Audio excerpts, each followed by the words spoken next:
안녕하십니까. 고독한 낭독회 와주신 여러분들 반갑습니다.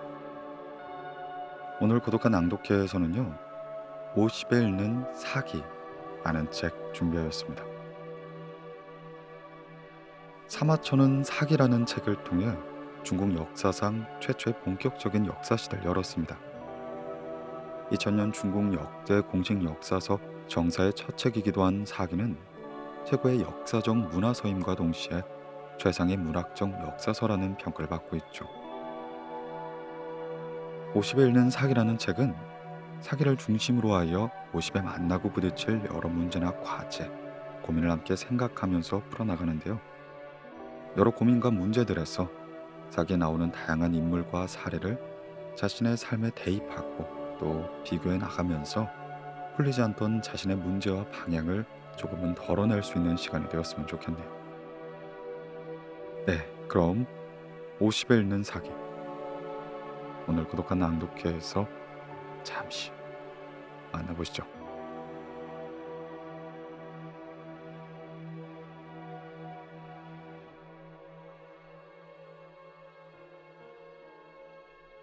50에 읽는 사기, 김영수 지음, 출판사 요노북스.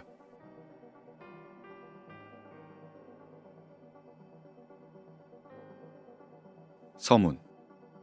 사마천은 어떤 사람인가? 사마천과 사기를 잘 모르거나 처음 접하는 독자를 위해서 기본 정보를 드리고자 한다. 먼저 사마천은 역사가이다. 5000년 중국사 최초의 역사가다운 역사가라고 할 수 있는데, 사기라는 3000년 통사를 남겼기 때문이다. 사기 이전에도 역사서가 있기는 하였지만 체제를 제대로 갖춘 본격적인 역사서는 사기가 처음이다. 사마천은 기원전 145년 사간 집안에서 태어났다. 국가 기록을 관장하고 제왕의 언행을 기록하는 전문직 태사령이라는 벼슬을 세습하는 집안이었다. 사마천이 최초의 역사가로 인정받는 이유에는 이러한 집안 내력 또한 포함된다. 사마천의 아버지 사마담은 아들이 역사가가 되어 역사서를 집필하길 간절히 바랬다. 이를 위해 10세부터 고문을 배우게 하였고 13세부터 역사 현장을 함께 탐방하였다. 20세가 되자 사마천은 아버지의 권유로 당시 약 300만 제곱킬로미터에 이르는 한나라 전역에 남은 역사 현장을 약 3년에 걸쳐 답사하는 대장정을 해냈다. 대장정에서 돌아온 사마천은 당대 최고 스승인 동중서와 공항국을 찾아 사사하는 등 제자백과의 여러 학문을 두루 익히며 학식을 높이는 한편 역사가로서 갖추어야 할 자질을 부지런히 쌓았다. 25세 무렵에는 예비관료라 할 수 있는 낭중이 되어 황제를 가까이에서 모시며 당대 최고의 인재들과 교류하였다. 그가 36세였던 기원전 110년, 아버지 사마담이 세상을 떠났다. 임종을 지킨 사마천은 반드시 역사서를 집필하라는 아버지의 유언을 눈물을 흘리며 받아들게 되었다. 그렇게 3년상을 마친 기원전 108년, 38세의 사마천은 아버지의 뒤를 이어 태사령에 취임하게 된다. 기원전 104년인 42세 무렵, 사마천은 다른 학자들과 함께 개정된 달력인 태초령을 완성하게 된다. 이 태초력이 동양에서 2000년 가까이 사용한 음력이라 할 수 있다. 사마천은 43세 무렵 본격적으로 역사서 저술에 들어갔다. 그러나 늘 무제의 지방 순시에 동행하는 등 역사서 집필은 순조롭지 못하였다. 47세였던 기원전 99년엔 흉노와의 전투에서 항복한 젊은 장수 이릉을 변호하다 황제의 심기를 건드리는 바람에 옥에 갇히게 되었다. 그렇게 사건이 엉뚱한 방향으로 진행되매 48세 때 반역죄를 쓰고 사형을 선고받게 된 것이다. 이러한 어처구니 없는 상황에 사마천은 크게 낙담하며 자살을 수없이 생각하였으나 그는 역사서를 완성해야 한다는 일념으로 살아나갈 수 있는 방법을 고민하게 된다. 그리고 사형수가 사형을 면할 수 있는 치욕적인 방법이자 자신의 성기를 자르는 형벌인 군형을 자청하게 된다. 그때 그의 나이 49세였다. 그렇게 50세의 사마초는 사면을 받아 옥에서 풀려나게 된다. 뭔가 마음이 망가질 대로 망가졌지만 사마초는 초인적인 투혼을 발휘하여 역사서 완성에 몰두하게 된다. 지독한 고통과 고독, 그리고 고뇌 속에서 사마초는 말 그대로 혼신의 힘을 다해 마침내 130권 52만 6,500자의 사기를 완성하게 된 것이다. 그때를 기원전 91년, 그의 나이가 55세였다. 사마초는 역사서를 완성한 다음해인 기원전 90년 56세 세상을 떠난 것으로 본다. 사인은 자연사나 행방불명, 처형, 자살 등 여러 설이 있지만 후손들은 사마천이 역사서를 완성한 다음 또 황제의 심기를 건드려 처형되었다고 믿는다. 나는 억울한 누명을 씌워 사형을 선고하고 이로 인해 처형보다 더 치욕스러운 궁형을 자청하게 만든 무죄의 심기를 사마천이 일부러 건드려 처형을 자처하였다고 생각한다. 그것이 사마천의 복수가 아니었을까? 사기란 무엇인가? 사마천이 자신의 생명과 바꾼 역사서이자 중국, 중국사, 중국인을 제대로 깊게 알기 위한 필독서 사기는 최초의 통사이며 기전체라는 역사소설 체제를 남겼다. 기전체란 사기를 구성하는 5체제인 본기, 표, 서, 세가, 열전에서 본기의 기와 열전의 전 두 글자를 딴 이름이다. 이 기전체는 사마천이 창안한 것이며 사기 이후 중국의 정사 24종이 모두 이 체제를 따른다. 뿐만 아니라 우리나라를 비롯하여 일본과 베트남 같은 동양의 여러 나라에도 영향을 주었다. 우리나라의 경우 삼국사기와 고려사가 이 기전체로 기술되었다. 사기는 왕조와 인물, 제도와 문물, 연표를 유기적으로 결합한 전무후무한 역사서이다. 특히 수많은 인물의 생생한 행적을 통해 인간의 본질을 통찰한 인간학의 교과서라고 해도 손색이 없다. 4,000명이 넘는 인물의 재앙을 비롯한 권력자뿐만 아니라 자신의 소신을 굽히지 않고 감동적인 삶을 살았던 수많은 보통 사람들까지 기록으로 남긴 것이다. 내용은 물론 이 체제를 필적할 만한 역사서는 사기 이후론 아직 출현하지 않고 있다. 본기의 총 12권은 전설시대 오제로부터 역대 왕조, 진시황, 항우, 유방을 비롯한 한 왕조의 제왕들에 대한 기록이다. 10권의 표는 연표에 해당한다. 기록의 양에 따라 세대별로 기록한 표와 달을 단위로 상세히 기록한 표로 구분된다. 8권의 서는 역대 제도와 문물에 관한 전문 기록이다.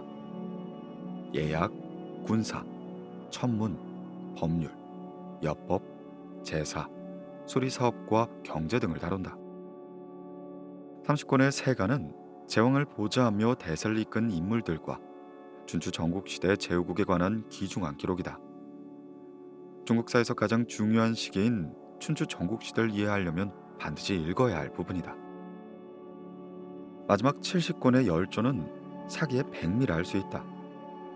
권세를 누렸던 관리들을 비롯하여 거의 모든 직업의 수많은 보통 사람이 주인공이다.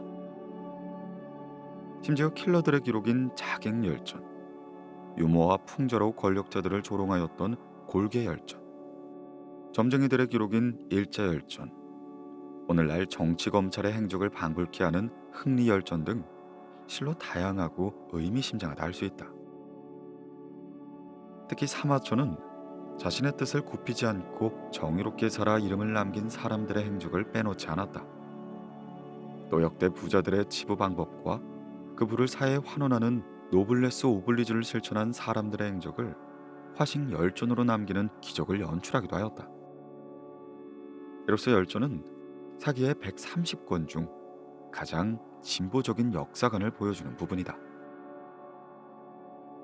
사기는 역사와 문학의 경계를 넘나드는 남다른 역사서이기도 하다.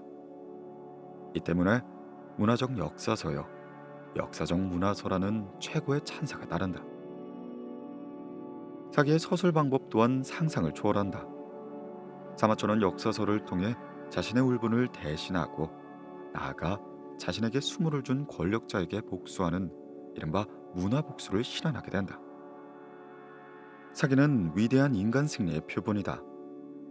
억울하게 사형 선고를 받고 살아남아 역사서를 완성하기 위하여 궁영을 자청한 사마천의 처절하지만 위대한 선택의 숭고한 결과물이라 할 수 있다. 그래서 나는 사기를 사마천의 피로 쓴 역사서라고 말한다. 사마천은 시대가 자신에게 지은 책임감을 온몸으로 감당해낸 참다운 지식인의 모범이고, 사기는 그런 사마천의 영혼이라 할 수 있다.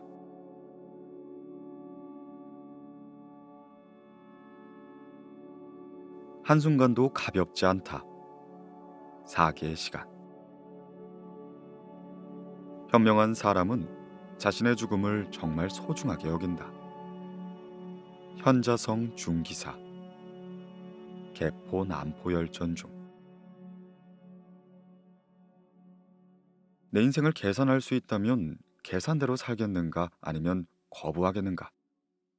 선택이 가능하다면 아마 대부분이 먼저 계산된 대로 살아보겠다고 할 것 같다. 하지만 안타깝게도 이런 선택은 주어지지 않는다. 그래서 사람들은 계산대로 되지 않는 인생이라고 한다. 계산대로, 계획대로 되지 않는 인생이라면 굳이 어떻게 살 것인가 하는 고민이 필요할까? 이렇게 생각해보자. 계획대로 흘러가는 삶이라면 어떻게 살 것인지 의문을 던질 필요도 없고 고민할 필요도 없지 않은가? 계획한 대로, 계산대로 안 되기에 어떻게라는 질문을 던진다. 그리고 어떻게라는 질문이 왜라는 질문을 함께 불러온다. 태어나 살아가는 존재가 사람이고 살아가다 죽는 것이 인생이다. 인생엔 두 가지의 뜻이 있다. 사람이 태어나다라는 뜻과 사람이 살다라는 뜻이다. 인생이라는 단어의 삶을 의미하는 생만 있을 뿐 죽음을 의미하는 산은 없다. 그럼에도 우리는 인생이라고 하면 자연스럽게 죽음도 함께 떠올린다. 사람 사는 게 그렇지 뭐. 우리가 자주 듣는 말이다. 인생이 다 그렇지 뭐를 우리말로 풀어놓은 것인데 한결 와닿게 느껴진다. 그런데 사람 사는 것이 뭐 어떻다는 말인가? 이 질문을 떠올리기만 해도 눈앞이 막막해지는데 지난 세월을 더듬고 남은 시간을 헤아려야 하기 때문이다. 그러다 보면 내가 어떻게 살아왔는지 되돌아보게 되고 앞으로 어떻게 살아갈지를 생각하게 된다. 참 머리가 아프고 심란하기 그지없다. 부처는 왕자의 몸으로 29에 출가하여 35의 깨달음을 얻었다. 6년의 고행 끝에 부처가 얻은 깨달음은 젊었을 때부터 품었던 생로병사에 대한 고민이 다 부질없다는 것이었다. 그 문제는 아무리 고민하고 탐구해도 해결할 수 없다는 결론을 내린 셈이다. 태어나고 늙고 병들고 죽는 문제를 해결할 길은 없다. 물론 인위적으로 출생을 조절하고 노화를 방지하고 수많은 병을 고쳐 죽음을 늦춰왔지만 생로병사라는 사고에서 벗어날 수는 없었다. 부처는 생로병사를 원초적인 고통으로 보고 네 가지 고통, 사고라고 불렀다. 그러면서도 불교에서는 일체 유심조, 즉 세상 모든 것은 마음이 만들어내는 것이라며 마음의 작용을 강조한 것이다. 얼핏 모순되어 보이긴 하지만 사고를 비롯해 일체가 다 마음에서 나오는 것이라면 마음먹기에 달렸다는 아주 쉬운 말이 곧 부처의 깨달음이라는 생각이 든다. 매 순간을 살아야 모든 삶을 산다. 사마초는 처형을 앞둔 입사동기 이만에게 보낸 편지에서 이렇게 말했다. 제가 법에 굴복하여 죽임을 당한다고 하여도 9마리 소에서 털오락이 하나가 없어지는 것과 같습니다. 사마초는 해야 할 일이 남았음에도 가볍게 목숨을 버리는 일은 9마리 소에서 털오락이 하나 없어지는 구오일모와 다름이 없다고 하였다. 사마천 역시 억울하게 사형을 선고받았지만 살아남아 역사서를 완성하기 위해 지옥스러운 궁영을 자청하였다. 이 때문에 사마천은 삶과 죽음이 교차하는 순간들을 시도 때도 없이 겪게 된다. 당시 그에게는 매 순간이 죽음이었고 매 순간이 삶에 대한 갈망이었다. 나무에 가위질을 하는 것은 나무를 사랑하기 때문이다. 부모에게 야단을 맞지 않고 자란 아이는 똑똑한 사람이 될 수 없다. 겨울의 추위가 심할수록 오는 봄의 나뭇잎은 한층 푸르다. 사람도 역경에 단련되지 않고서는 큰 인물이 될 수 없다. 어렸을 때 집벽에 걸려 있었던 낡은 액자 속의 글귀이다. 왜 여태 기억하는지는 알 수 없지만 지은 책에 인용하기도 하며 인생을 줄곧 함께했다. 나중에 출처를 찾아보니 정치가이자 교육가이며 과학자였던 벤저민 플랭클린의 명언이었다. 또 하나 기억나는 명언은 중학교 때부터 수시로 들었던 것이었다. 우리에게 주자라는 존칭으로도 알려진 중국 송나라 유학자 주의가 쓴 권학문의 첫 구절. 이 구절의 첫 번째 문장과 두 번째 문장이 유난히 머릿속에 남아있다. 젊은이는 쉬 늙지만 배움을 이루긴 어렵다. 한순간이라도 가볍게 여기지 마라. 연못가의 봄풀이 꿈에서 채 깨어나기도 전에 계단 앞 오동나무 잎은 가을 날린다. 우리는 평범한 인간이기에 시간을 초월할 수가 없다. 인생을 초월할 수도 없다. 인생이란 곧 시간이기 때문이다. 하지만 이 유한한 시간을 얼마든지 활용할 수는 있다. 내게 주어진 하루 24시간의 충실한 삶, 눈앞에 닥친 당장의 몇 시간을 슬기롭게 활용하는 삶. 이것이 한순간이라도 가볍게 여기지 말라 라는 주위의 말이 뜻하는 바가 아닐까. 사마천과 사기가 50에 전하는 인생 이야기에 앞서 가볍게 생각을 해보았다. 이 두 사람의 말에 전적으로 동의하진 않지만 50년 넘게 머릿속에 남아있는 것이 신기하고 의아하여 살을 붙여본 것이다.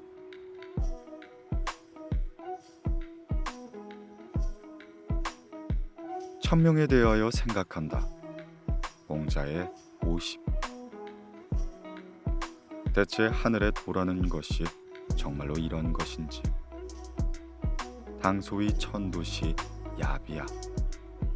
백이열전주. 가수 김광석이 부른 서른 즈음에라는 가사를 읊조리다 보면 화자가 너무 조숙하다는 느낌을 받고는 한다. 떠나간 사랑을 회고하는 노래라고는 하지만 마치 인생을 회고하는 것 같다는 인상을 지울 수는 없다. 인생이 그렇다. 지난 인생을 되돌아보는 회고 내지 회고는 나이 50이 아니더라도 얼마든지 할 수 있다. 옛 성현들 또한 지나간 일을 돌이켜 생각하고는 하였다. 다만 그들의 회고는 그 명성과 남긴 글 때문에 많은 사람이 입에 오르내릴 뿐이다. 그리고 그 중에서 지금 봐도 마음에 울리는 대목들이 많다. 공자가 천하를 떠돌 때 잠시 머물렀던 집이 있었다. 위나라 대부 거배곡의 집인데 공자는 평소 그를 존경했다. 만년의 거배곡은 자신의 인생을 회고하며 나이 50에 49가지 잘못 살았음을 알았다. 라는 유명한 말을 남겼다. 이런 깨달음 때문에 거배곡은 자신의 허물을 고치는 데 평생을 힘썼고 나아감과 물러남을 분명히 하였다. 공자는 70에야 인생의 깊이를 들여다보았다. 노년에 자신의 인생을 회고한 선현의 말 하나를 꼽으라면 공자의 말을 들고 싶다. 공자는 73세의 세상을 떠났다. 그가 세상을 떠나기에 앞서 자신의 70평생을 단 38자로 압축한 말이 논어 위정에 남아있다. 나는 15 무렵 배움의 뜻을 두었고 30 무렵 내 뜻을 세워 40 무렵엔 흔들리지 않게 되었고 50 무렵엔 천명을 알게 되었다. 60대에는 남의 말이 순수하게 들렸고 70이 넘자 마음 가는 대로 따라가도 이치어 끝나지 않게 되었다. 공자는 기원전 551년에 태어나 기원전 479년 73세의 나이로 세상을 떠났다. 70평생이라는 말에 딱 맞는 나이만큼 살아갔다. 이 38자의 회고록은 70을 넘긴 공자가 자신의 인생을 회고하며 제자들에게 구술한 것으로 추측된다. 세상을 떠나기 전 마지막으로 삶을 정리하면서 감개무량한 심경을 고백한 것인지도 모른다. 한 개인의 일생을 38자로 압축한 것은 물론 인간의 성숙과 정과 관계를 깊게 성찰하여 정리한 한편의 정신사라 할 만하다. 이 정신사적 회고록은 만년에 접어든 공자의 자술인 만큼 역대 가장 숱한 해설과 해설, 과분한 평가가 따랐다. 예컨대 15세 때 공부에 뜻을 두었다고 한 대목은 인생의 눈을 뜨고 세계관의 탐구에 자주적으로 뜻을 세웠다는 식으로 해석되거나, 30 무렵 뜻을 세웠다는 대목은 공자가 30 무렵 천하적 세계관에 도달하였다는 식으로 다소 황당하게 해설하였다. 공자는 15살 무렵 공부를 좀 더 해야겠다는 마음을 먹었고, 30 무렵엔 자신이 무엇을 해야 할지 뜻을 세웠으며 40대는 강한 책임감과 주관을 가지게 되어 엉뚱한 유혹에 흔들리지 않아 50에 접어들면선 세상사 돌아가는 이치를 알게 되었다. 그리고 60대에는 남의 말을 있는 그대로 순수하게 받아들일 수 있게 되었다. 40대 부록의 공자는 잔과 헌문에 지혜로운 사람은 유혹에 흔들리지 않는다 라는 대목과 연관이 있으며, 60대 이순의 공자는 헌문에 하늘을 원망하지 않고 사람을 탓하지도 않는다 라는 말과 같은 맥락이 있는 것 같다. 70대가 되어 만년에 접어든 공자는 마음 가는 대로 말하고 행동해도 남의 마음을 상하게 하지 않거나 사회에 어떤 피해도 주지 않게 되었을 것이다. 이 정도의 해석이면 무난하지 않을까 한다. 어떤 해석이든 간에 한 가지 분명한 사실은 공자가 70세에 접어들어 자신의 인생을 깊게 성찰하였다는 것이다. 공자는 사마천에게 어떤 어른이었나?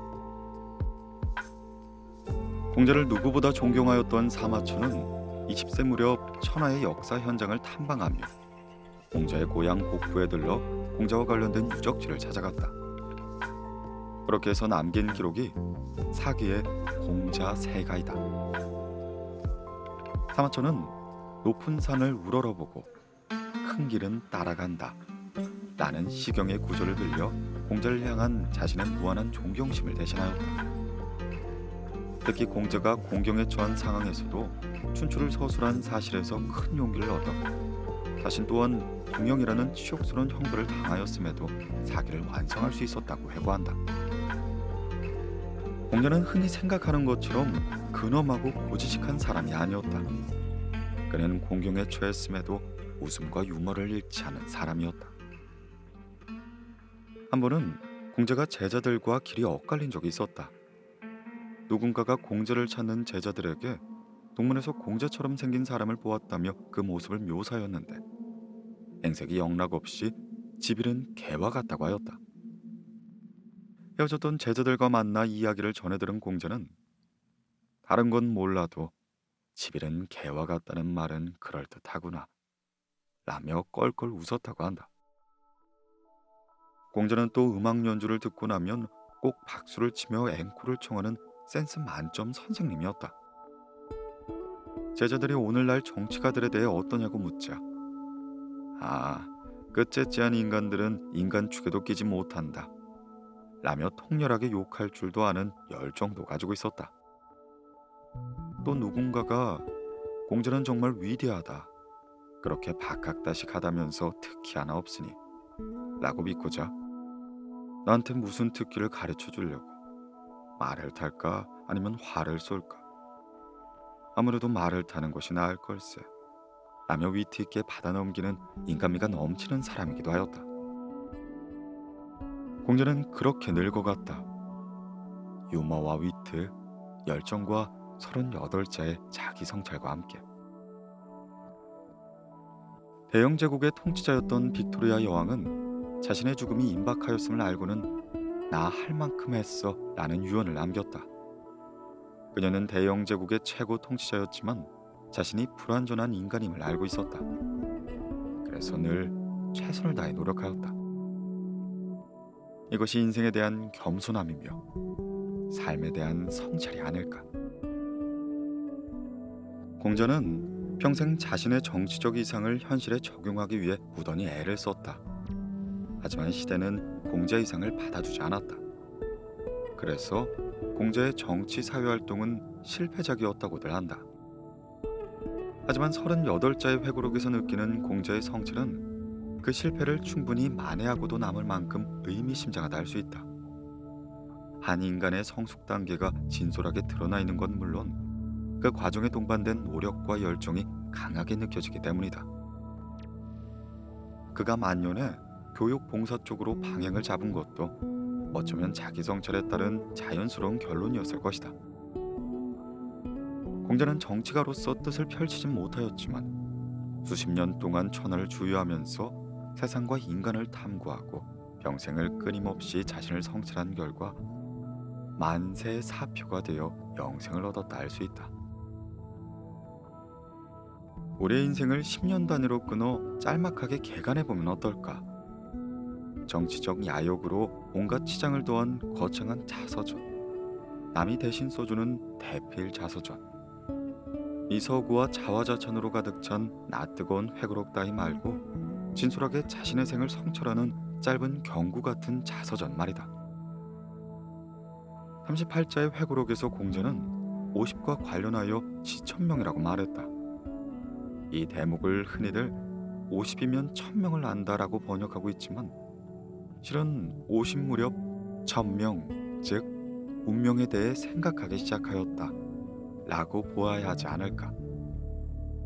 그리고 50대 내내 운명의 본질을 깨닫기 위해 노력하였다는 뜻으로 해석하면 어떨까.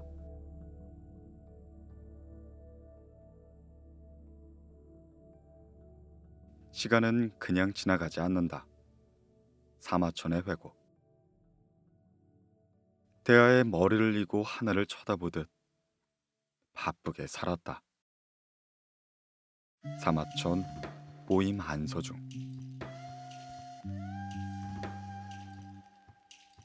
미국의 제16대 대통령 링컨은 나이가 40이면 자기 얼굴에 책임을 져야 한다 라는 명언을 남겼다. 그런데 거기에 공자는 한술 더 떠 나이 40이 되어 남에게 미움을 받으면 그것으로 끝장이다 라는 그건을 남긴 것이다. 그러면서도 그는 이렇게 말했다. 나중에 태어난 젊은이들이 두렵다. 어찌 뒤에 오는 사람이 지금 우리보다 못하다고 하겠는가. 그러나 40이나 50이 되도록 이름이 나지 못한다면 그 또한 두려워할 것이 못 된다. 논어 잔. 맨 첫 문장이 그 유명한 후생가외라는 사자성어의 출처이다. 공자는 치고 올라오는 후배들이 두렵다면서 이들이 지금의 자신보다 어찌 못하다고 할 수 있겠느냐 반문한다. 당연한 말씀이다. 장강의 뒤에 오는 물이 앞의 물을 밀어내는 것이 자연의 이치이자 세상사의 이치가 아니던가. 그런데 공자는 한마디를 덧붙였다. 나이 40에서 50에 이르도록 자기 이름으로 무언가를 못해낸 사람은 겁낼 것이 없다고. 이 말은 후배들을 향한 강력한 격려이자 경고처럼 들린다. 너희가 당연히 두렵겠지만 40, 50이 되도록 해놓은 것이 없다면 하나도 겁나지 않으니 노력하여 자신의 무언가를 성취하라, 이런 말일 것이다. 그래서일까 공자는 40대에는 부록, 즉 흔들리지 않아야 한다고 말하였다. 지금 우리는 50에 관하여 이야기를 나누고 있다. 하지만 인간의 나이는 10년 단위, 세대 단위로 딱딱 자를 수가 없다. 사람은 태어난 1살 때부터 죽는 순간의 나이까지 모든 나이의 시간이 겹쳐진다. 태어나는 순간부터 죽기 전까지의 나날이 모두 그 죽음의 순간에 겹쳐진단 말이다. 이를 아주 잘 나타내는 것이 3살 버른 80까지 간다 라는 우리나라의 속담인 것이다. 켜켜이 겹쳐진 시간을 펼쳐보는 것의 의미. 회고란 지금 이 순간 내가 살아온 시간을 되돌아보는 것이다. 과거로 돌아가 삶의 흔적을 곱씹는 이 회고의 기회가 50에 접어들면 잦아지는 모양이다. 그렇다면 왜 그런 것일까? 나는 이를 Back to the Future라는 영어의 제목을 빌려 설명하고자 한다. Back to the Future, 미래로 돌아간다는 뜻인데 과거를 돌아보는 회고를 통해 미래를 생각하게 되기 때문이다. 미래에 대한 걱정과 두려움 때문에 과거로 돌아가 보는 것이다. 혹시 내가 찾는 해답이 없을까 하는 막연한 기대감을 갖는 것이다. 막연하다고 해서 무모하거나 무의미한 행위는 결코 아니다. 오히려 이런 기회를 진지하게 가지라고 권하는 바이다. 회고는 기억을 통해 역사를 쓰는 행위이기도 하다. 역사는 단순히 과거에 남겨진 흔적이 아닌 그 안에는 자신의 영역과 애환이 곳곳에 도장처럼 박혀있다. 그것은 상처일 수도 있고 자랑스러운 트로피일 수도 있다. 그러한 것들을 되새기면서 과연 나는 잘 살았는가? 후회스러운 일은 없었는가? 지금의 나의 모습은 어떨까? 남은 시간, 즉 앞으로의 삶을 어떻게 꾸릴 것인가를 묻는 것이다. 다시 말하여 회고란 지금 내 모습에 대한 진단과 미래에 대한 설계가 함께 진행되는 것이며 이것은 역사 공부의 방법이자 본질이기도 하다. 역사 공부는 우리에게 두 가지 선물을 선사한다. 하나는 상황 대처 능력이다. 역사는 수많은 경우의 수를 보여준다. 수천 년 역사에 기록된 경우의 수, 즉 사실들을 보면서 우리는 상상력과 의문을 동원하여 당시의 상황을 이렇게 저렇게 시뮬레이션할 수 있다. 그렇게 기록된 사실과는 다른 경우의 수를 끌어낼 수도 있는 것이다. 이것이 쌓이면 자연스럽게 내가 만나는 여러 상황에서 슬기롭게 대처할 수 있는 힘이 생긴다. 상황 대처 능력과 시뮬레이션을 통해 축적된 많은 데이터로는 미래를 예측할 수 있게 되는 것이다. 상황 대처 능력과 미래 예측 능력, 이 두 가지의 힘이 생기면 미래에 대한 막연한 두려움과 염려는 당연히 크게 줄어들거나 사라지게 된다. 역사 공부가 주는 귀중한 선물이 아닐 수 없다.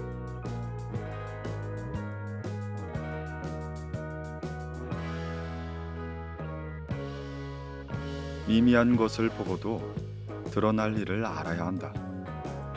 기자의 판단. 미미한 것을 보고 드러날 일을 안다. 현미지적. 속미자세가죽. 나이가 들어 직급을 비롯한 사회적 위치가 높아질수록 판단을 내려야 하는 상황은 더욱더 많아진다. 나아가 판단의 결과를 간결하게 말이나 글로도 나타낼 수 있어야 한다. 판단력이란 상황에 대해 결정을 내리는 힘을 말한다. 결정이 앞단계이기 때문에 판단이 정확해야 결정도 정확해진다. 판단력은 가지고 있는 정보에 대해 분석력일 뿐만 아니라 보이지 않거나 드러나지 않은 심층 정보를 통찰하는 고차원적인 행위가 된다. 판단과 결정엔 책임이 따른다. 이 때문에 판단은 어렵다고 한다. 하지만 책임질 자세가 되어 있다면 판단을 꺼리거나 두려워할 까닭은 없다. 책임질 자세가 되어 있다는 말은 자신감이 있다는 말의 다른 표현이 된다. 자신감은 일에 대한 정확한 정보와 경험으로 축적이 되고 검증된 일처리 방법을 갖고 있을 때 생긴다. 앞서 우리는 역사 공부가 선사하는 미래 예견 능력에 대해 말하였다. 이 힘은 점이나 주술 따위에 기대는 미신이 결코 아니다. 정확한 데이터와 통찰력을 바탕으로 하는 실용적이고 과학적인 능력이나 다름없다. 사마천은 역사를 기록하는 목적에 대하여 수랑사 사례자라고 말하였다. 지난 일을 기록하여 다가올 일을 생각한다는 뜻이다. 그리고 사마천이 말한 지난 일에는 현재 벌어지고 있는 일까지 당연히 포함될 것이다.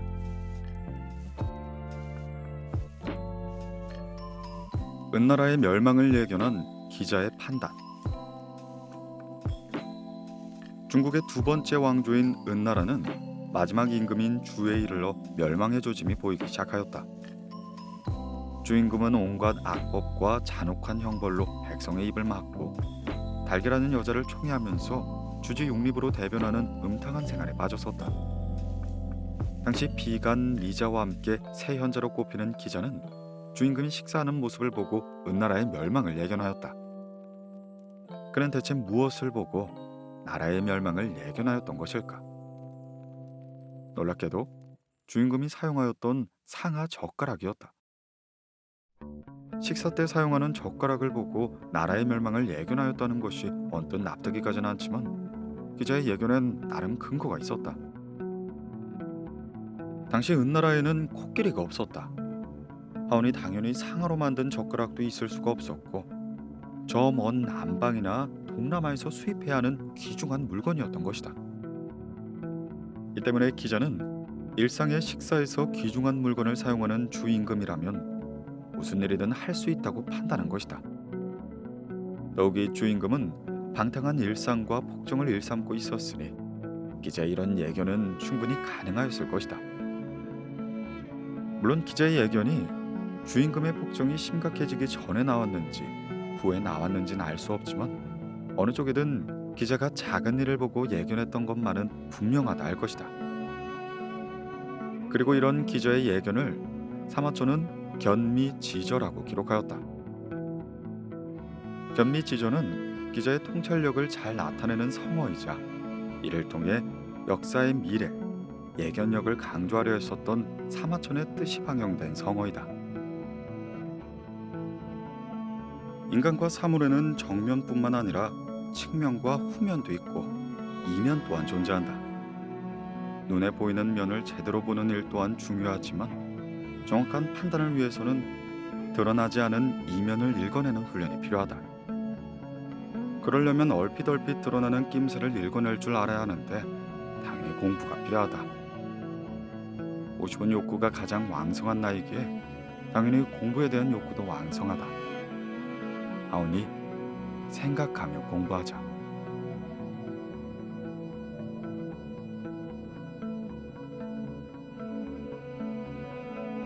한 자가 한 치보다 짧을 수도 있다. 백기와 왕전의 잣대. 행동을 잘하는 사람이 말까지 꼭 잘하는 것은 아니며 말을 잘하는 사람이 행동까지 꼭 잘하는 것은 아니다. 능행지자 미필능언, 능언지자 미필능행. 손자 오기열전주. 맹자 만장은 전국시대 육아사상을 대표하는 맹자와 제자 만장의 대화록이라고 할 수 있다. 맹자는 공자처럼 여러 나라를 다니며 군주들에게 자신의 정치적인 이상을 피력하였으나 이를 받아들이는 사람은 없었다. 하여 맹자는 만년에 자신의 사상과 신념들을 제자들에게 강론하게 되었는데 만장은 그 무렵 맹자의 대표적인 제자 중 한 사람이라고 볼 수 있다. 만장 하편엔 맹자가 만장에게 이렇게 말한 대목이 있다. 한 마을의 좋은 인재가 다른 한 마을의 좋은 인재를 벗삼고 한 나라의 좋은 인재는 한 나라의 다른 좋은 인재를 벗삼으며 천하의 좋은 인재는 천하의 또 다른 좋은 인재를 벗삼는다. 천하의 좋은 인재를 벗삼아도 오히려 부족하다면 위로 옛사람을 논의해야 하니 그의 시를 감상하고 책을 읽으면서 그들을 모른다면 되겠는가. 그러므로 그 시대를 논하는 것인데 이는 시대를 거슬러 올라가 벗을 사귀는 것이다. 맹자는 가까이 있는 좋은 사람을 벗삼고 천하의 좋은 인재를 벗삼아도 부족하다면 옛날 사람들의 시를 감상하고 그들의 책을 읽으라고 권하였다.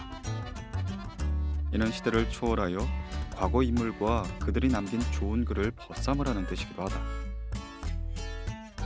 이 구절에서 사람을 알고 시대를 논한다 라는 유명한 고사성어 지인 논세가 탄생하게 된다. 맹자는 지인 논세를 알려면 천하의 좋은 사람을 벗삼고 시를 감상하고 책을 읽어야 한다고 말하였다. 이는 나이가 들면서 나름대로 가지는 사람과 세상에 대한 잣대 좋은 계기가 될 수 있다.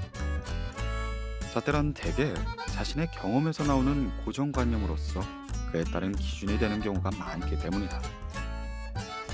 그래서 잣대의 농금은 정확한데 특정한 사물과 일정한 상황밖에 재지 못하는 경우가 많아진다. 사실 인간사와 세상사를 재는데 눈금이 정확한 잣대란 있을 수가 없다. 그래서 사마천은 한자가 짧을 수도 있고 한치가 길 수도 있다는 척단 총장이라는 청구의 명언을 남기게 된다. 한자는 대략 30cm이고 한치는 3cm이다. 그런데 사마천은 한자가 한치보다 짧을 수가 있고 한치가 한자보다 길 수도 있다고 말하였다. 자, 그럼 이 성어에 대해 더 자세히 알아보자. 누구에게는 보태어 주어야 하고 누구에게는 덜어 주어야 하는 이치. 전국시대 초나라의 애국시인 구로는 복거에서 무릇 한자가 짧을 때도 있고 한치가 길 때도 있다 라고 하였다. 사마천은 백기왕전 열전에서 이 말을 되풀이하며 관련된 사를 이야기한다. 속담에 한자가 짧을 때도 있고 한치가 길 때도 있다고 하였다. 백기는 적을 잘 헤아리고 인기응변에 능하며 기발한 꾀를 무궁무진하게 내니 그 명성이 천하를 울렸다. 허나 응후라는 인물엔 제대로 대처하지 못하였다. 왕조는 진나라 장수가 되어 육국을 평정하였으며 노장이 되어서는 진시황이 스승으로 모셨다. 그런데 진앙을 잘 보필하거나 덕을 세우거나 그 근본을 튼튼하게 하지 못하고 그저 평생 왕의 뜻에 아부하여 자신이 받아들여지기를 꾀하였을 따름이다. 손자 왕리에 이르러 항우의 포로가 되었으니 이는 당연한 일이 아니겠는가. 백기와 왕조는 각각 나름대로의 단점이 있었던 것이다. 이 성어의 묘미가 참으로 기가 막히다. 한치와 한자를 같이 놓고 볼 땐 비교가 안 되지만 그것들이 각각 다른 곳에 쓰일 때는 한치보다 10배나 긴 한자가 짧을 때가 있고 한자보다 10배가 짧은 한치가 더 길 때가 있으니 인간과 사물의 관계가 얼마나 상대적인가를 잘 보여주는 말이다. 백기와 왕조는 모두 천하가 알아주는 진나라의 명장이었고 전투에서는 누구도 그들을 따라갈 수가 없었다. 그러나 정치에서는 그들의 능력을 전혀 발휘하지 못한 것이다. 이 때문에 두 사람은 모두 탁월한 능력에도 불구하고 불화하게 생을 마감하게 된다. 이와 유사한 일화를 논어 선진에서도 찾을 수가 있다. 어느 날 자공이 공자에게 물었다. 전손자와 복상 중 누가 더 낫습니까? 공자가 대답하였다. 산은 좀 지나치고 상은 좀 미치지 못한다. 그럼 사가 더 낫다는 말씀이십니까? 과유불급이니라. 과유불급, 지나친 것과 미치지 못하는 것은 같다는 뜻이다. 지나친 것과 미치지 못하는 건 엄연히 다르지만 사람에 따라 혹은 상황에 따라 지나친 것과 미치지 못한 것은 같아질 수가 있다. 지나친 전손자의 행동과 모자란 복상의 행동이 나타내는 결과가 꽤나 비슷하다는 말이다. 논어 선진엔 또 다른 대목이 나온다. 제자 자로가 들으면 바로 행동으로 옮깁니까? 라고 묻자 공자가 아버지와 형님이 계시는데 어찌 그럴 수 있냐고 답하였다. 이번엔 염류가 같은 질문을 하자 공자는 즉시 행동으로 옮기라고 말하였다. 이에 공서와는 어째서 같은 질문에 다른 대답을 하였느냐 묻자 공자는 이렇게 답하였다. 염류는 소극적이어서 복돋은 것이고 자로는 억척스럽기에 누른 것이다. 사마천의 다음 명언도 소개한다. 행동을 잘하는 사람이 말까지 꼭 잘하는 것은 아니며 말을 잘하는 사람이 행동까지 꼭 잘하는 것은 아니다. 이 말을 풀어보면 말을 못한다고 행동까지 못하는 것이 아니라는 뜻이다. 말은 어눌하지만 행동과 실천이 뛰어난 경우가 얼마든지 있다. 이는 척단촌장의 이치와 정확하게 일치한다. 한치의 어눌함은 한자의 달변의 10분의 1이지만 그 한치가 행동이나 실천이라면 한자의 달변보다야 훨씬 낫지 않은가. 누구나 나름의 장단점이 있기 마련이다. 우리가 상대의 어떤 점을 중점적으로 보느냐에 따라 평가는 전혀 다르게 할 수 있다. 자신이 가진 잣대의 정확성을 고집하지 말고 용품의 수치를 상황에 맞춰야 한다. 가능한 한 장점을 드러내고 좋은 일에 쓸 수 있는 지혜가 필요한 것이다.